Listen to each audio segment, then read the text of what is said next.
Hello, my name is Sam Johnson and I am a voice teacher. Today I will be reacting to and analyzing Angela Lansbury and B. Arthur performing Bosom Buddies. Always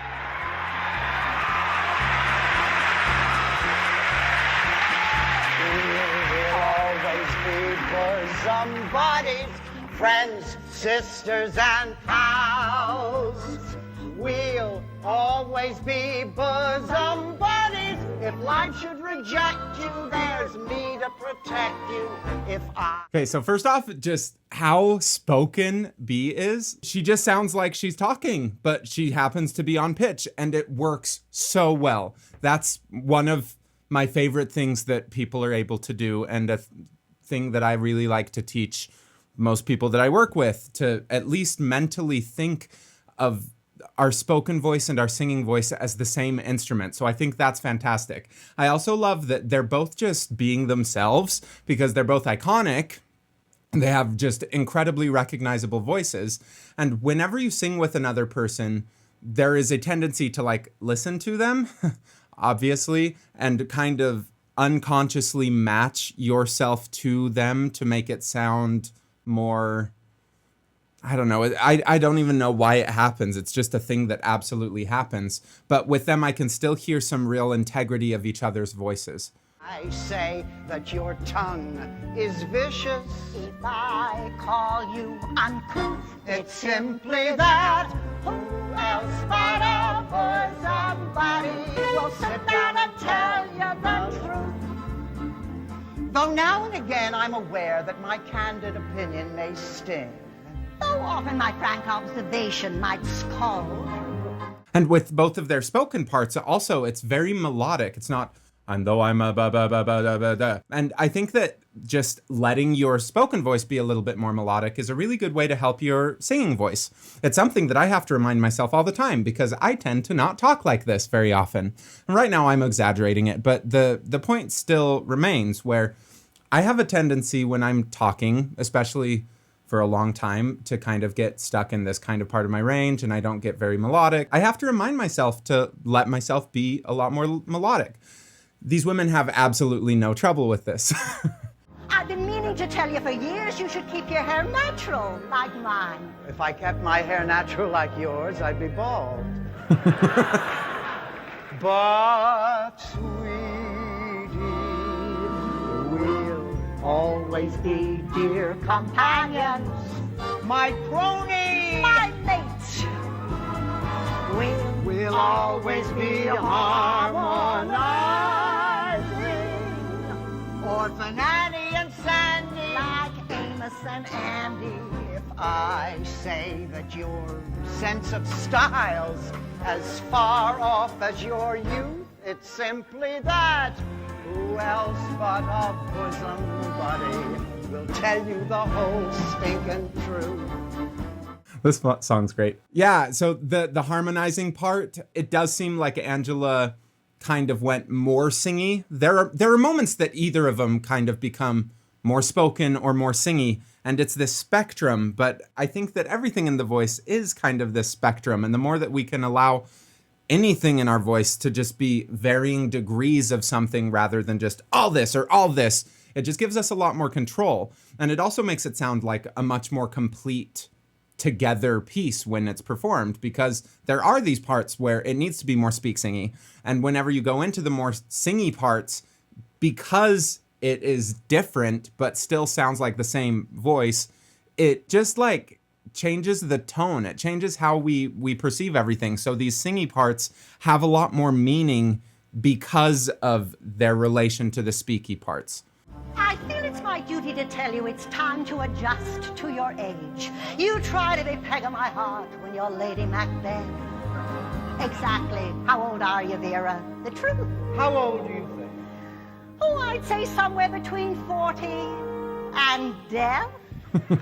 When she went to that, ooh, why say that ooey kind of place, encouraged a little bit more head voice quality. So what is head voice? What is chest voice? They're both just terms that describe where people feel sensation. And that's why we still use them, is because a lot of people feel sensation in their chest when they're singing lower. A lot of people feel sensation in their head when they sing higher. I really caution against trying to make any of your sounds feel a certain way, but instead just allowing the sensation to kind of move around. But what she did was go into that quieter sound, which encourages head voice, and a rounder, smaller mouthed ooh, which encourages release head voice. It's not as heavy. It's a thinner vocal fold. Acoustically, it does some stuff that just makes it feel more heady. But when she started with that, it's a really low pressure situation. And then as she kind of came back down, she gradually let it blend into a chestier, more spoken kind of quality, which is a really cool thing to do. It's actually one of my favorite exercises in my own voice, is doing a lot of these top-down sounds, starting with an ooh and then kind of crescendoing into the bottom, kind of like a ah. And I used to not be able to do that. It actually took me a good year of focusing just on that to be able to do it. Sometimes I work with a student who gets it like this, and I get mad at them. I'm just so jealous. It takes a different amount of time for everyone, but when you're able to do that, it opens up a lot of other doors in your voice.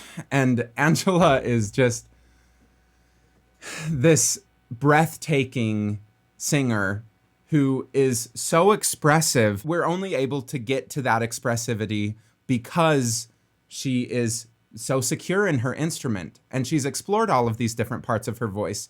And because of that, because she is familiar with what her voice does, she is able to just go into expressive town and just perform and feel and communicate.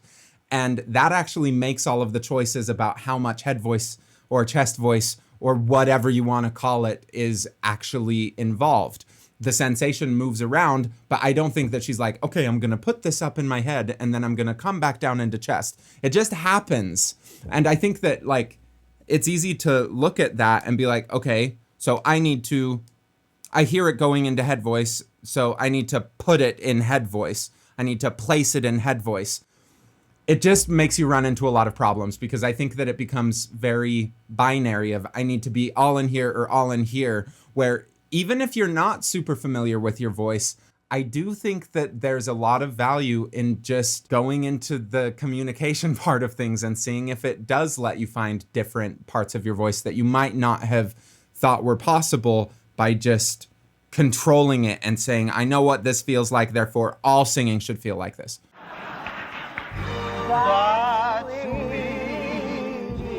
Good, more singy.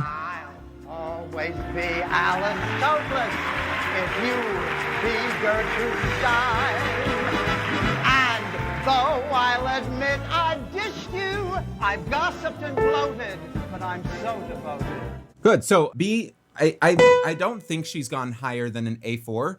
It's not high enough that you have to let it go up into a headier kind of place. I know I'm just shooting myself with all of these words, and it's really difficult to change the terminology that you use. And there is some use in talking about chest voice and head voice.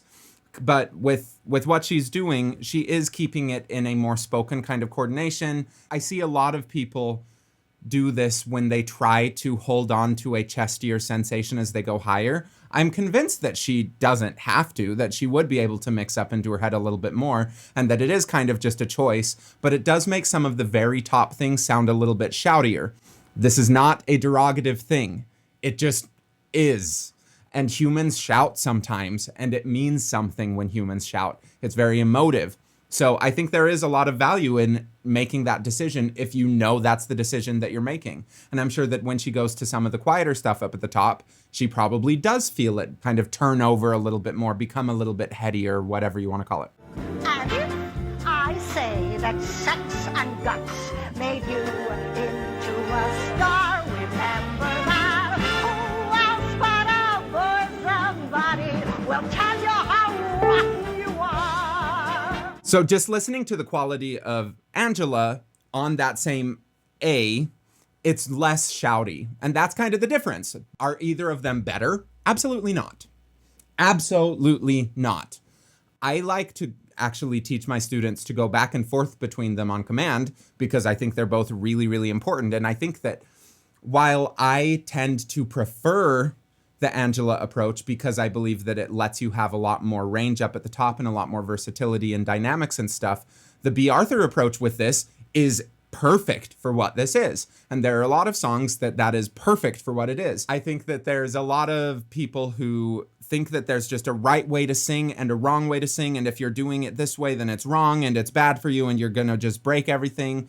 Or that, I don't know, like, why are people so obsessed with there just being a right and a wrong in everything? There is so much more subtlety than that. Just turn the orphans on, buddy, for aid and affection, for help and direction, for loyalty, love, and mercy. Remember that. Who else but our bosom, buddy, will take that and love and shake up the devil will sit down and tell you the truth. And in that section, Angela did let some of that yellier kind of tonal quality come in. It does sound like with her, it's already in that mixier kind of place. So for me, it doesn't sound like she's unable to keep going higher with that quality. And I love that quality. It just takes me back to Sweeney Todd, which is my favorite thing that she's done and one of my favorite musicals. And in that musical, she's like so British and kind of not vulgar, but like vocally, it's not pristine, pretty, classical, legit singing or something. There's just so many different colors, which gives her just her quality, the ability to go back and forth between that stuff in Sweeney Todd and going over to the Beauty and the Beast and having it be just this gorgeous, pretty sound. She could do everything. She could do everything, but it still sounded like her, which means that she has this really wonderful home base that's just, it's her. Even just going away from vocal technique stuff, this core quality, like you just know it when you hear an Angela Lansbury song. And I think that as people who are striving to be anything close to what these women are in terms of their vocal talent and their performance, it's something that we can emulate, of finding the core home base for ourselves and then exploring all of the different colors, all of the different ways that we can kind of go away from it, but still maintain that core of who we are. I thought she does that wonderfully.